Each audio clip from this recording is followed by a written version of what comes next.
ఖచ్చితంగా అమ్మాయి పడుతుంది అని చూసుకోండి అప్పుడు చాలా ఆనందంతో చాలా మందికి ఎంతమంది ఫోన్ చేశారు నాకే తెలియదు. అందులో డైల్ మాస్టర్ గారు కూడా ఉన్నారు.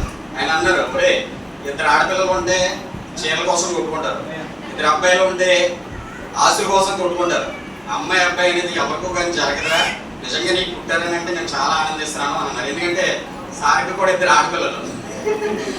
ఆయన ఎక్స్పీరియన్స్ ఎప్పుడు ఆ మాట ఇప్పటికీ గుర్తుంది.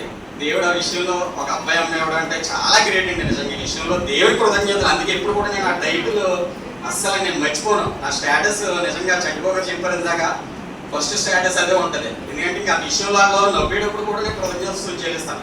డైలీ నేను ప్రార్థన చేసుకునేటప్పుడు బిడ్డల విషయంలో కృతజ్ఞతలు చెల్లిస్తాను. ఎందుకంటే అసలు ఇంకా ఆయన ఇవ్వలేదు, అసలు మనకి ఏం లేదు కదా. ఆయన ఇస్తేనే మనకి నాకు ఇద్దరు బిడ్డలు కలిగి ఉన్నారని నేను ఖచ్చితంగా నమ్ముతాను.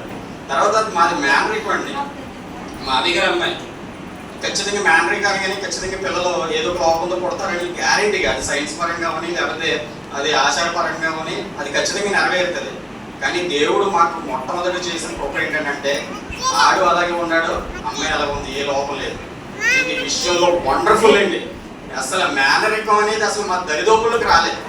ఇంకా ఈ విషయంలో అయితే దేవుడికి ప్రతి క్షణం కృతజ్ఞతలు చెల్లించిన అసలు తక్కువ కాదు అది. అసలు అంత దేవుడు మా కృప